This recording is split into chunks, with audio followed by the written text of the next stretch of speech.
Hey Packer fans, welcome to Classic Packer Games, a series dedicated to games of the past that I was lucky enough to attend. The first game I would like to highlight is the first game that I recall attending. It was the season opening game in 1980 against the rival Chicago Bears. Although I was a very young child in 1980, I recall the general feel of this early September day.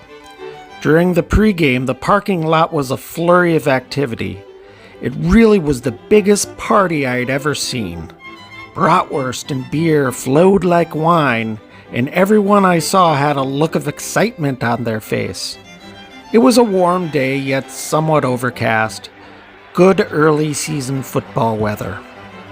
Beyond those memories, I do not recall much of the actual game. In 1980, the Packers failed to score a single touchdown during the preseason, and on this day they did not fare much better. Through 4 quarters of football, the Packers could only muster 6 points on 2 Chester Marcol field goals. Thankfully, the Bears were not doing any better. They could only get 6 points themselves, which sent the game into overtime. The first 6 minutes of overtime was a continuation of the stalemate. The Packers eventually put a small drive together, which was ignited by a 20-plus yard pass from Lynn Dickey to James Lofton. Finally, the Packers were in field goal position. What happened next will forever be cemented in Packers history. Tampa Bay beats Cincinnati 17-12. That's the final. But the field goal is missed. It goes over to the Chicago Bears, and we continue. A 35-yard attempt by Chester Marcol with David Beverly holding.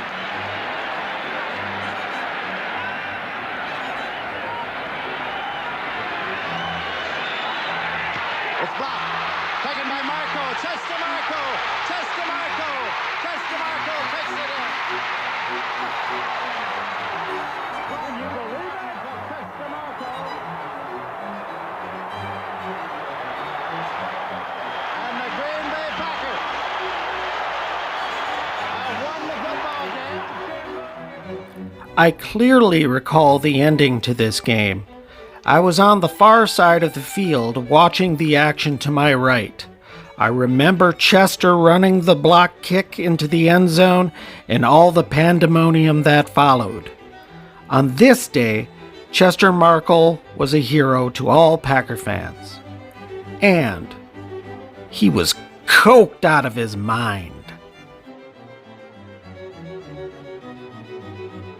Years after this famous game, Chester revealed in his autobiography, Alive and Kicking, that he had recently been introduced to cocaine, and it was love at first snort. He went on to admit that during halftime of this famous game, he had snorted some coke. Well, with a game this boring, at least he had something to entertain himself with. Eventually, Chester Marcol hit rock bottom and cleaned up his act, which is great for his family. We wish him well. Thank you for watching the first installment of Classic Packer Games. Subscribe if you like, and make sure to look below at the description for the channels of the Pack Attack members. Subscribe to those guys' channels. They put out great content. Go Pack!